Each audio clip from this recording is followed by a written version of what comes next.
حد علق بيقول لي ان الاسعار مش هتعلى قوي كده زي ما انت متوقع السنين الجايه في دراسه الجدوى، فهل الجنيه هيستقر؟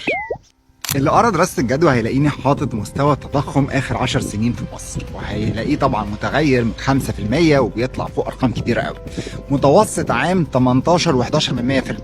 فانا حبيت اكون متفائل وما رضيتش احسبه على الارقام دي وحطيت ارقام اقل منها. بس رايي للاسف ان هو عمره ما هيستقر الا لما ميزاننا التجاري يكون في صالحنا. طول ما احنا بنستورد اكتر ما بنصدر هيفضل للاسف قيمته تنزل، وللاسف كل حاجه هتغلى علينا.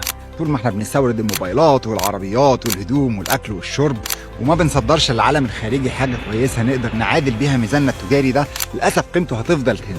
فنصيحتي ليك الحق استثمر النهارده قبل بكره، حاول تستثمر في حاجه تعدل ميزاننا التجاري. لو بتعرف تصنع صنع حاجه نقدر نصدرها، لو تقدرش وتقدر تزرع ازرع يا سيدي حاجه تقدر تصدرها لبره، ازرع برحي مجدول صقعي سيوي، اي صنف ذو قيمه اقتصاديه وتقدر مصر تستفيد بيه وتصدره للعالم الخارجي. المهم اتمنى اكون افدتكم، ولو في عندكم بقى اي استفسارات كلمونا او ابعتوا لنا على الصفحه او على الواتساب وان شاء الله نكون في خدمتكم. ولو لسه ما خدتش نسخه من دراسه الجدوى اكتب لنا كلمه دراسه الجدوى في التعليقات او ابعتها لنا على رسائل الصفحه وهنبعت لحضرتك نسخه منها. المهم يلا مش هطول عليكم اكتر من كده بقى، اي خدمات.